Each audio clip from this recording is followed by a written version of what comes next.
Olá, meu nome é Noslen Benatti Santos, eu sou advogado e sou professor e esse é o canal Noslen Benatti Santos, o Direito de Todos.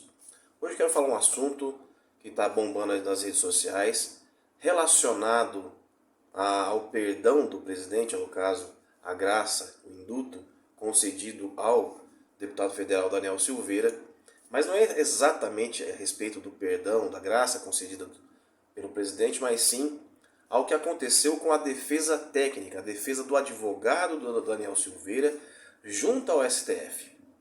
O advogado Daniel Silveira explanou na plenária do STF que ele foi multado por abuso ao exercício do direito de recorrer. Isso me chamou muita atenção, porque, afinal de contas, o advogado não pode recorrer, que então ele vai ser multado? Será que isso existe? Abuso ao direito de exercício de recorrer? Abuso do direito de recorrer? Será que isso existe? Existe. Isso existe sim. Mas nós temos que verificar alguns requisitos. Primeira coisa, no Brasil é vigente o princípio do duplo grau de jurisdição. O que significa isso?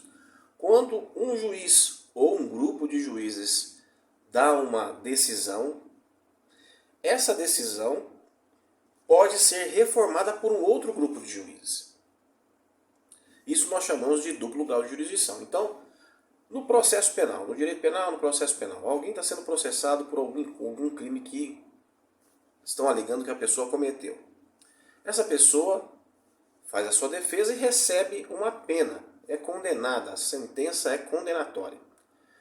Ela pode fazer o quê? Recorrer da decisão e encaminhar esse processo para um tribunal superior, o TJ ou o TRF.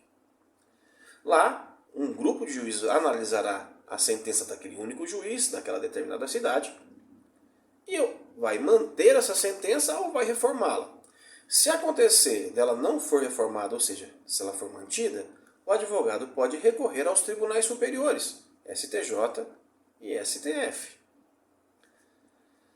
Só que existem algumas pessoas no país que têm o famoso foro por prerrogativa de função, mais conhecido como foro privilegiado. Deputados federais são uma dessas pessoas, que se forem processadas, serão processadas junto ao STF. Processos criminais junto ao STF. E aí, se for exatamente o STF que já está processando e dar a sentença, existe algum órgão superior ao STF que vai julgar um recurso? Não, é o próprio STF.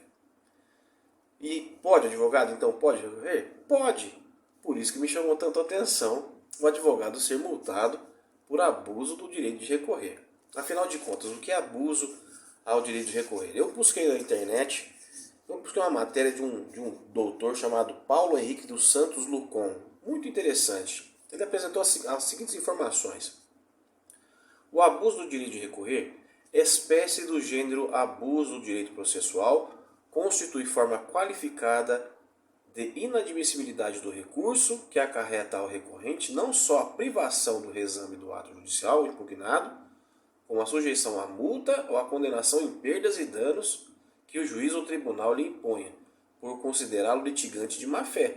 Ou seja, tudo bem, existe realmente a tal abuso do direito de poder. Abuso do direito de recorrer. Mas o que afinal de contas seria abuso ao direito de recorrer?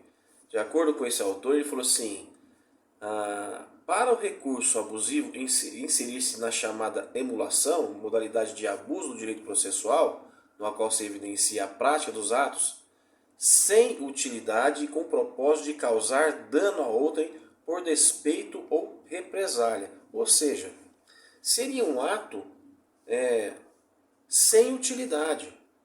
O abuso do direito de poder, abuso do direito de recorrer, seria um ato sem utilidade.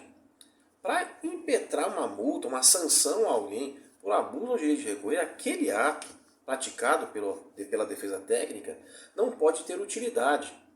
Será que a defesa técnica do Daniel Silveira, que estava tentando recorrer e foi impedido e ainda tomou uma multa, estava tomando atos estava praticando atos sem utilidade? Será? Porque ele acabou de receber a sentença. E ele tinha direito de recurso ao duplo grau de jurisdição, que seria analisado pelo próprio STF. É estranho pensar nisso, não é verdade? Então, olha só, ele ficou indignado. Ele ficou indignado. Eu vou dar um exemplo do que seria um ato inútil. Imaginemos alguém que comprou um terreno de uma determinada imobiliária. Compra em várias parcelas. Não suporta pagar e vende para uma terceira pessoa. Mas não menciona que existem parcelas a serem pagas na imobiliária. Essa terceira pessoa vende para outra. A imobiliária, neste instante, ingressa com ação contra a primeira para a rescisão do contrato e a devolução do imóvel. Só que essas outras pessoas não estão sabendo que o imóvel está em litígio. Aí a última pessoa que está com o imóvel toma um susto ao saber que ela pode ser despejada, porque o processo andou. Ela ingressa como então uma defesa, chamada embargo de terceira. Ela perde, recorre e vai para o TJ. Recorre novamente, vai para os tribunais superiores, mas ela continua perdendo.